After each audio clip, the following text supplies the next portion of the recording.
Eh bien, salut à tous, aujourd'hui on se retrouve pour une toute nouvelle critique et j'avais envie de revenir sur le tout nouveau film de Rose Glass, Love Lies Bleeding. J'avais bien aimé moi son premier film qui s'appelle Sainte Maud. Je sais pas si j'aimerais autant si je le revoyais aujourd'hui, mais à l'époque j'avais trouvé ça, bon, c'est sorti il y a 2 ans, j'avais trouvé ça plutôt efficace. Et donc là, son nouveau film qui était vraiment vachement intriguant quand on avait vu la bande-annonce, les posts, enfin les affiches, etc. Il y a quand même un truc qui donnait envie. Au casting on retrouve Kristen Stewart, qui est une actrice avec laquelle je peux avoir quand même un petit peu de mal souvent. Et dans ce film-là, c'est à la fois peut-être un de ses rôles les plus intéressants, enfin je sais pas, et à la fois, je sais pas, je trouve, j'ai toujours un peu du mal avec cette actrice.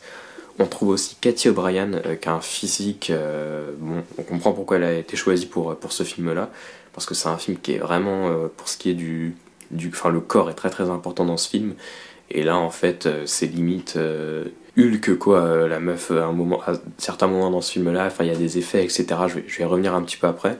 On a aussi Ed Harris, donc bon, on connaît tous Ed Harris d'ailleurs qui intriguait vachement avec sa coupe etc dans la bande annonce enfin, que vous avez peut-être vu, et ouais il a un look vraiment hyper atypique dans ce film là, donc qui joue le père du personnage de Kristen Stewart et du personnage de Jenna Malone, donc qui joue la sœur donc, de Kristen Stewart.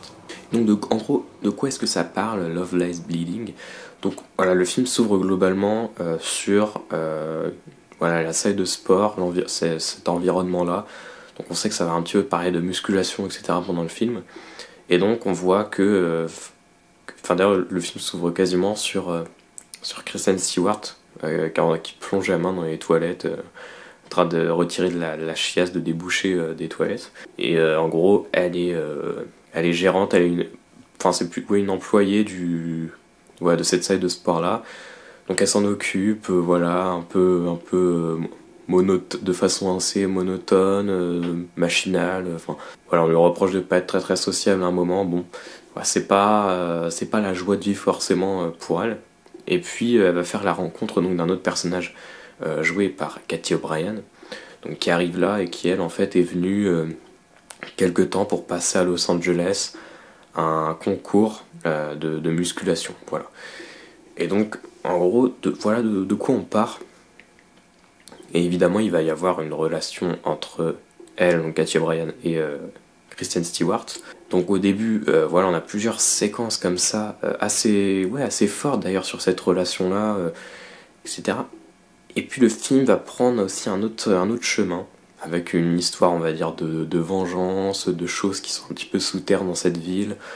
Le personnage le père du personnage de Kristen Stewart, joué par Ed Harris, on va commencer à découvrir un petit peu plus qui il est, pourquoi est-ce qu'il y a des relations compliquées avec sa fille, etc.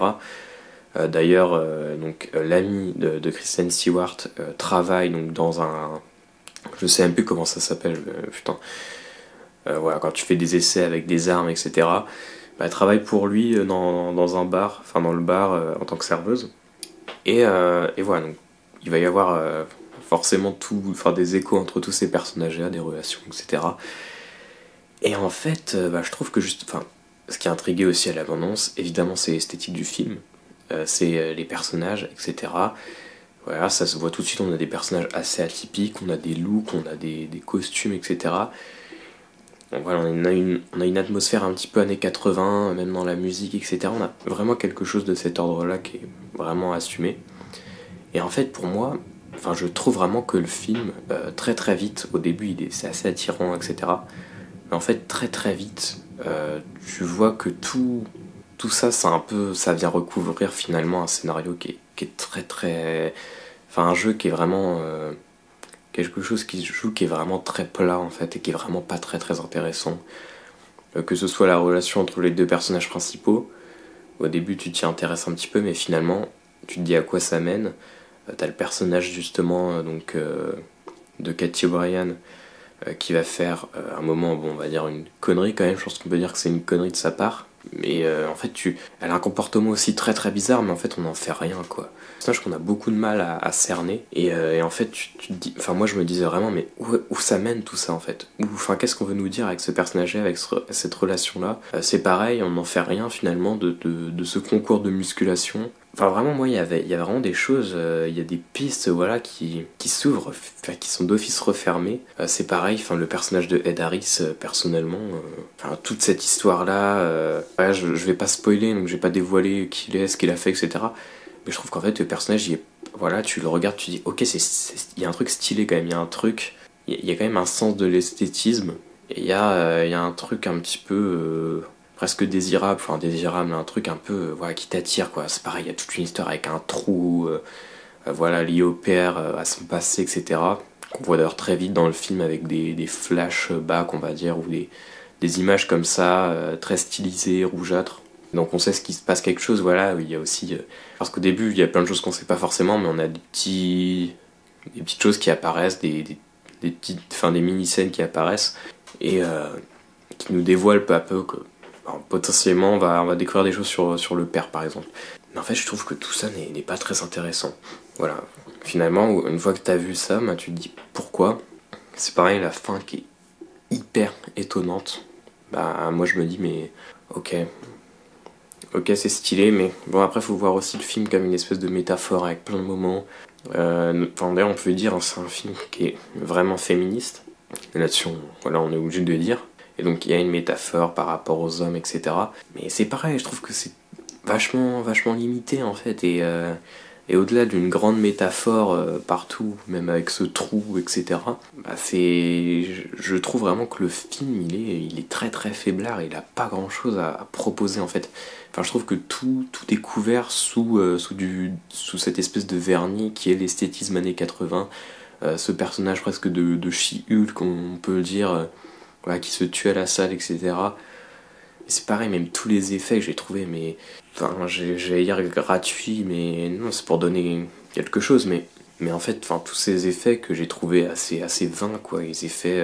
Voilà, quand je dis Hulk, c'est à cause de ça, quoi. Donc voilà, donc je trouve que l'ambiance 80s, elle est là, les personnages un peu barrés, ils sont là, mais je trouve tout ça vraiment assez superficiel pour que ça me prenne vraiment. Je trouve tout ça assez gratuit. Vraiment, je me dis, mais voilà, t'as deux personnages, t'en as quand même un qui est assez atypique, qui a un physique atypique, voilà, et tu montres aussi son physique, etc. Mais finalement, t'es obligé de ramener une espèce d'histoire de vengeance avec le mari de la sœur qui est violent, etc. Et je trouve ça forcé, d'ailleurs, je m'attendais pas du tout à ce que le film allait... Je savais pas où le film allait aller, mais je m'attendais pas à ce qu'il parte par là.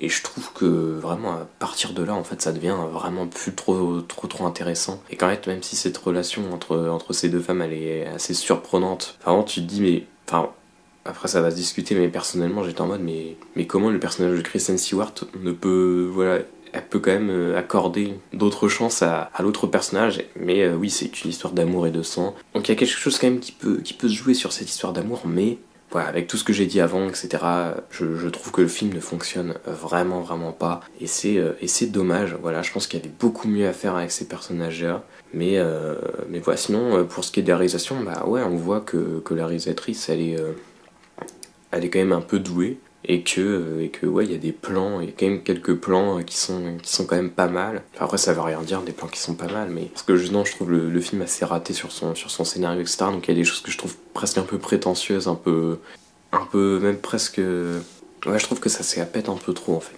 Voilà, je trouve que ça s'appète un peu trop à certains moments pour rien. Parce que tout est très superficiel. Enfin, la plupart des éléments sont superficiels.